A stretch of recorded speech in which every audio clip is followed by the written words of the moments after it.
Hi, my name is Monia Hussain, and this is my Lab 2 report about motion of a falling object. Here is an overview of what I am going to do. I will go over the purpose of the lab, fundamental principles. I will show my experiment and coded models, and then compare the data points using Excel. Lastly, I will answer the what-if questions.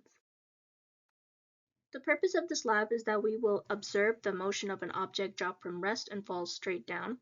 This lab will show how only gravity and gravity with drag, which we will show in our two coded models, affect the object drop from rest. The initial conditions are that the ball's mass is 0.023 kgs. The ball will have an initial position of 0.001410 meters, and will start with zero velocity because it started from rest. We start from a height of 1.0414 meters. The ball is our system, and the surroundings are gravity and drag in my room.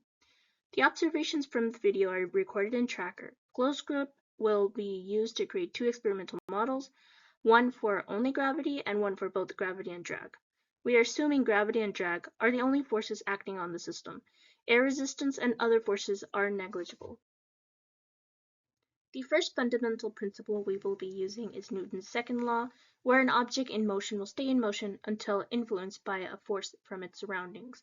We define it by F net equal mass times acceleration.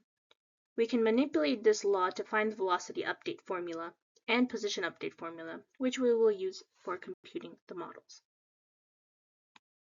Next, we will use the fundamental principle of the acceleration of gravity near Earth's surface, which we are assuming the constant to be 9.8 meters per second squared. Force of gravity is acting vertically downwards due to its attractive nature towards the negative y direction, represented by the vector 0, negative mg, 0 newtons. For the code, we will use negative mg j hat. Drag force is proportional to velocity squared. It acts against the motion of the object through a substance like air, and it is directly proportional to the surface area of the object. B is experimentally determined and is the proportionality constant. Here is my tracker video with data and graphs. I extracted the data by plotting the center of mass in each frame.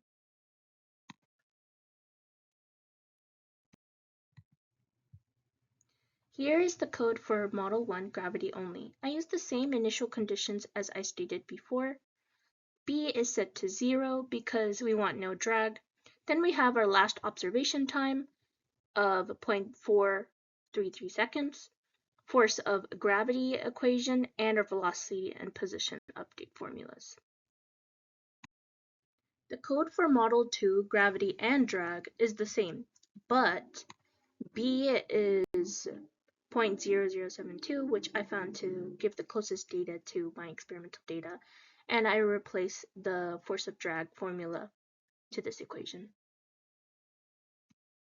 Here is all the data combined in one graph. When both drag and gravity is present, it is more aligned with the experimental data than just gravity, although gravity is also close to the experimental data.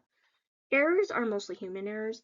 My tracker points may be off, or code probably has some errors.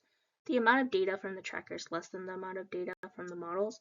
This is my second attempt. My first attempt was started at a height of 1.524 meters, which led to my experimental data passing gravity's data, probably from acceleration.